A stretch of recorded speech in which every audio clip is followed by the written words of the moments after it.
Good afternoon, friends. We begin with seizure in ICU, in which we will focus on status.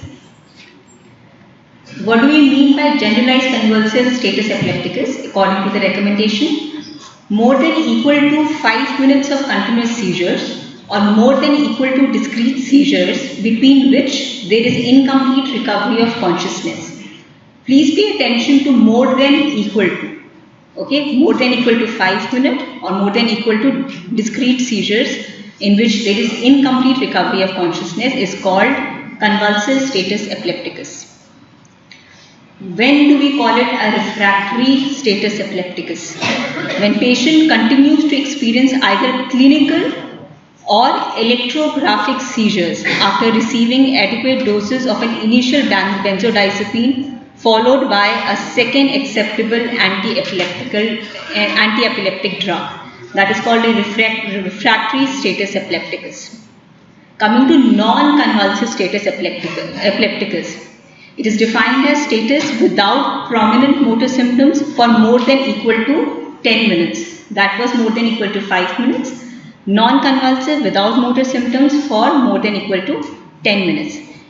Why is it important? It is now recognized with increased frequency in patient population, especially critically ill patient, the patient we deal with.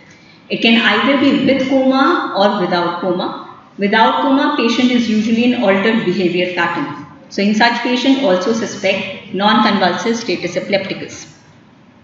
So patient with first time status epilepticus presentation or the new onset refractory status epilepticus, the NORS.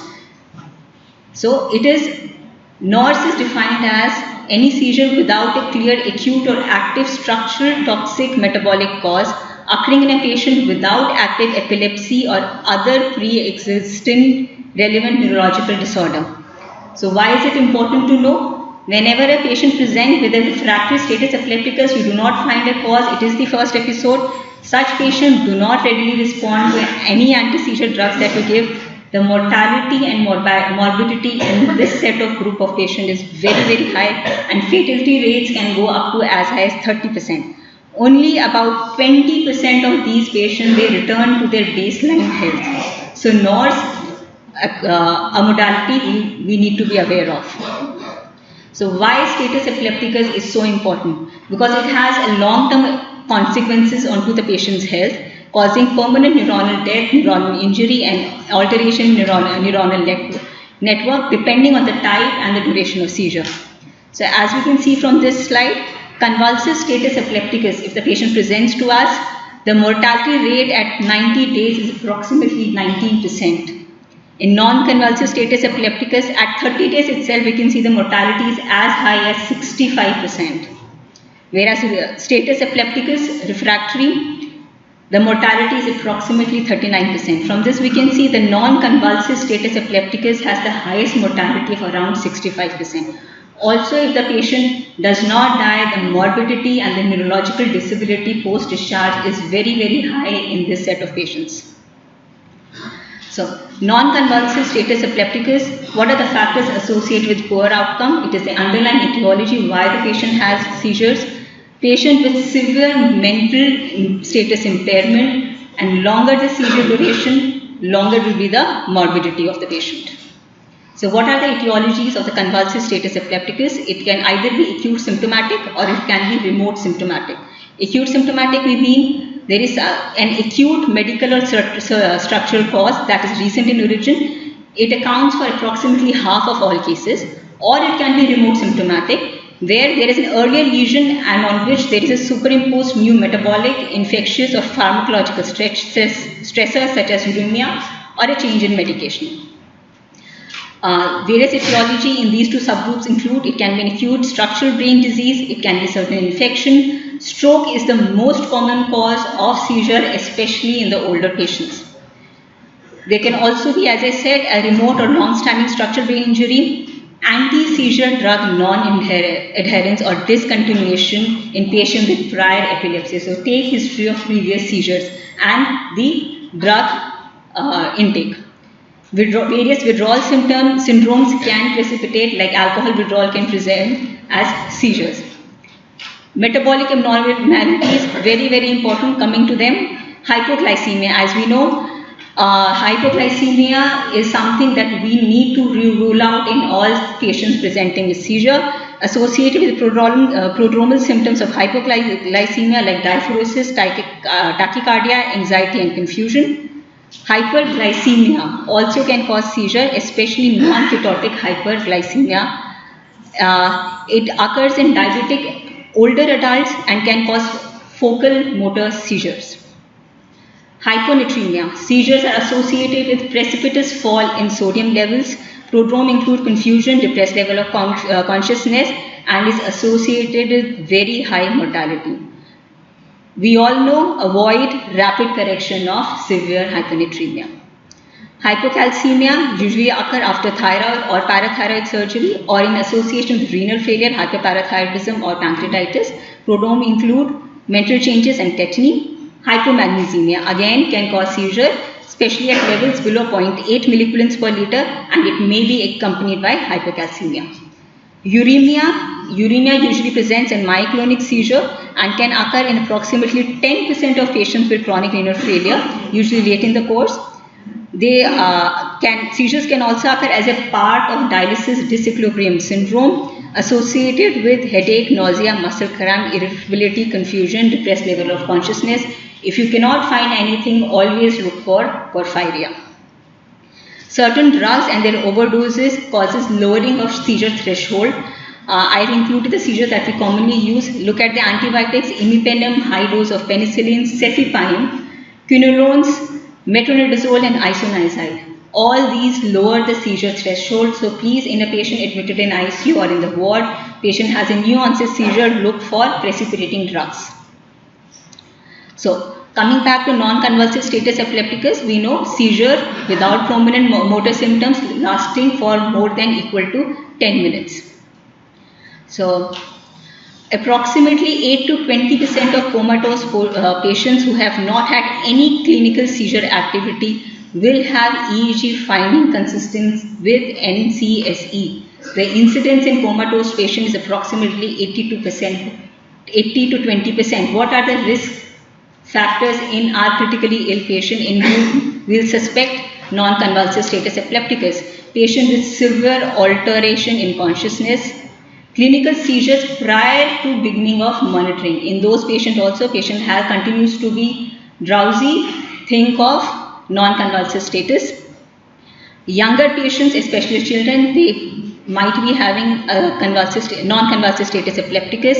History of epilepsy or remote brain injury, recent neurosurgical procedures, acute brain injury or any tumor. Sepsis is a risk factor for non-convulsive status. Also can occur as an aftermath for convulsive status epilepticus. So what are the various etiology? As I said, in aftermath, critically ill patient found to have NCSE, commonly underlying diagnoses include hypoxia, anoxia, toxic metabolic disturbances which I have just discussed, including sepsis. Subarachnoid hemorrhage, epilepsy, central nervous system infection, brain tumor, drug-induced NCSE, all the drugs that we read in convulsive status epilepticus also can cause non-convulsive status epilepticus, especially cefepime, usually in patients with renal dysfunction, fluoroquinolones and various anti-cancer drugs. So how will you diagnose non-convulsive status epilepticus? It is based on EEG. So EEG patterns combined with an acute IV anti-seizure drug trial for patient in whom the diagnosis is in doubt. So EEG pattern, look at the EEG pattern, patient has suddenly become drowsy, you give a trial of drug, anti-epileptic drug, patient improves. So that is also diagnostic of non-convulsive status epilepticus. These are the various EEG patterns. We will not go into the EEG diagnosis of NCSE. Know that more than 30 total minutes of ictal EEG activity in any given hour of EEG recording is diagnostic of non-convulsive status epilepticus. So how do we manage patients who present to us with status epilepticus? The goal of therapy is rapid termination of seizure activity to reduce neurological injury and death.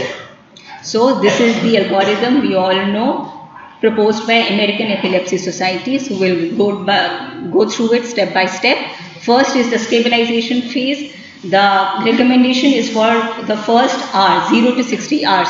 To begin with is the first 5-minute phase, 0 to 5 phase, the stabilization phase. It includes standard initial first aid for seizure, initial assessment and monitoring. The priority include management of airway, breathing, circulation and disability.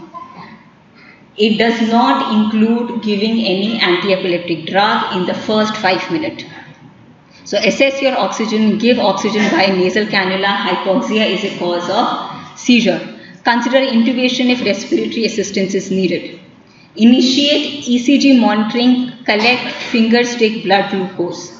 So the priority include taking an ECG. Circulatory collapse can also cause seizure. So the two diagnostic tests, ECG and blood glucose.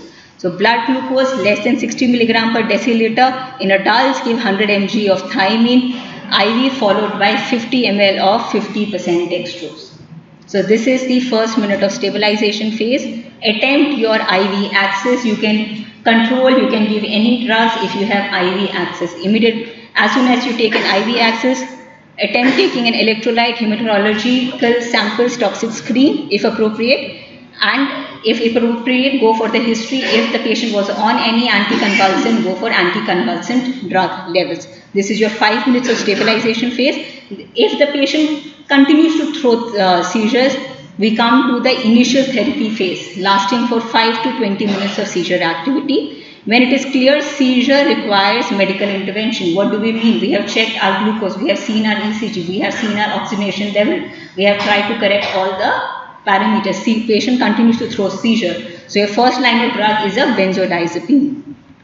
So coming to our benzodiazepine, look at the recommendation, intramuscular midazolam. These are the doses. So you can give, if you do not have an IV access, you can go for intramuscular midazolam, or this is a single dose recommendation. Then lorazepam, which can be repeated, diazepam, which may be repeated.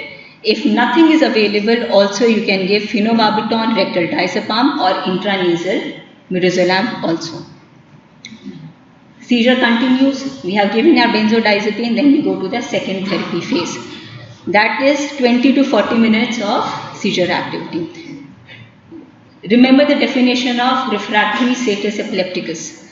Minute you finish your initial therapy, you come to the second anti-epileptic drug, your patient has refractory status epilepticus if you require the second therapy. So when the response to initial therapy is not there, you go to the second therapy. There is no absolute recommendation, but you can use fosphenytoin, valproic acid and Levipil. There is no clear evidence which is better. Because of the adverse events, IV phenobarbital is also a reasonable second therapy alternative if none of the three recommended therapies are available. So this is same which I have just said. Then we are not able to control seizure. We come to the third therapy phase. It has been 40 minutes now, patient continues to have seizure. So there is no clear evidence to guide therapy in this phase. There is strong evidence initial second therapy is often less effective than initial therapy. You have given the initial therapy, you have given the midazolam, seizure does not get controlled, you come to second therapy, there is a probability it will not work. Still it is not working, you come to third therapy, there is a high probability you will still not succeed in controlling seizures. So what do we have as treatment option? You can repeat your second line of therapy, or you can use anesthetic doses of either thiopentone, midazolam, phenobarbital or propofol. But when you reach the third therapy phase, all patients should undergo continuous EEG monitoring, whichever methodology you use. So, what are the lab tests that you think on sending in such patient? We have already discussed electrolyte, glucose, calcium, magnesium, complete blood count, renal function tests, liver function, urine analysis and toxicology screen. ECG should be obtained in all the patient. Consider lumbar puncture if you are thinking of any infection. Electroencephalography. Urgent EEG, when to do. Not all patients require an urgent EEG. When do we require it? To evaluate for subclinical non-convulsive seizure activity in patients who fail to return to baseline within 30 to 60 minutes of generalized convulsion. or there is a waxing and waning mental status or prolonged focal deficit which is unexplained by a structural cause of neuroimaging. So remember these indication of EEG if the patient has presented with seizure. So these are the indication for going for EEG. Then you can go for neuroimaging to rule out any structural cause, CT head, MRI. This is a table showing in terms of management what should take priority. From this slide we can see the priority is not giving an anti-epileptic drug. The priority is not doing a neuroimaging. The priority is first the ABC. Okay. See, CT, LP, MRI can wait for 0 to 60 minutes. So see your priority, first stabilize the patient and then you go for other investigations. Also, once a patient is stable or if you have people around, take the relevant medical history including any risk factors for epileptic seizures. Coming to the drugs, these are the doses. Give appropriate drug in appropriate doses. So it is important to know your initial loading doses of all the commonly used drugs and the drugs available in your department. Again, we continue with the drugs. This is the doses for the benzodiazepine group including diazepam, lorazepam and midazolam. Know the serious adverse effect of all these drugs. We know for benzodiazepine they cause hypertension, respiratory depression. So if you are giving midazolam, diazepam, look for airway and breathing pattern of the patient. These are other commonly used drugs: fosphenytoin, lacosamide, Levipil, phenobarbital, phenytoin. For fosphenytoin, the dose you should know is 20 mg phenytoin equivalent per kg. Know the common side effects. Phenytoin and fosphenytoin given rapidly, remember, causes arrhythmia and hypotension. Okay. Another drug, topiramate and valproic acid. So, once your patient is having seizures are now controlled, your patient is stabilized, you think of converting patient from IV to oral. Why I have included this slide? To tell you the dose conversion. Levipil has 100% bioavailability, phenytoin 95%, valproate 100%. So the conversion from IV to oral is dose by dose, same doses given orally because of the high bioavailability. Coming to the next part of the topic, the EEG. What are the indications of EEG? As I said, suspected non-convulsive status epilepticus as an aftermath of generalized convulsive status in patient not improving by 10 minutes after cessation of movement, or the mental status remain abnormal 30 to 60 minutes after convulsion, then get an urgent EEG done. Patient who continues to be upturned or comatose in which there is no apparent cause for such state. So according to the American Clinical Neurophysiology Society, recommended use for continuous, that was EEG single investigation that you recommend for. When do we go for continuous EEG monitoring in our ICU? After seizure impaired consciousness persists after initial treatment, non-convulsive seizures were observed in approximately 48% of cases. In such patients, go for continuous EEG monitoring. There is an unexplained alteration of mental status without known brain injury. There are specific EEG patterns are recognized. You got a routine EEG done. There are certain specific EEG patterns which are recognized which point towards non-convulsive status epilepticus. Those are also indication of continuous EEG monitoring. In comatose patient after acute brain injury, when neuromuscular blocking drugs are used in high-risk patients of seizures.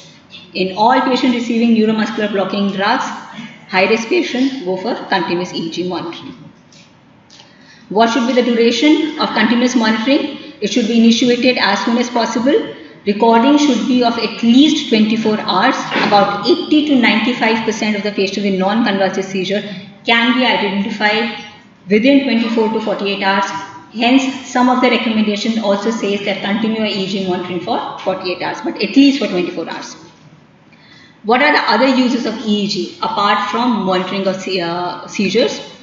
For diagnosis of ischemia, EEG has been found to be very, very sensitive to diagnose any change in cerebral blood flow. You will see a regional attenuation of faster frequency and increases in slow activity. So everything is slowed when there is ischemia. Indication, there are various indications, surgical and neurological procedure. But the current recommendation suggests continuous EEG to detect ischemia only for diagnosis of DCI after subarachnoid hemorrhage. Also, EEG can be used for prognostication. We have a patient of post-cardiac arrest, highly malignant EEG pattern predicts poor outcome without any false positive. So, prognostication, you need to prognosticate your patient. So, post-cardiac arrest, get an EEG done. Also, in subarachnoid hemorrhage patient, absent EEG activity was associated with poor outcome. Thank you.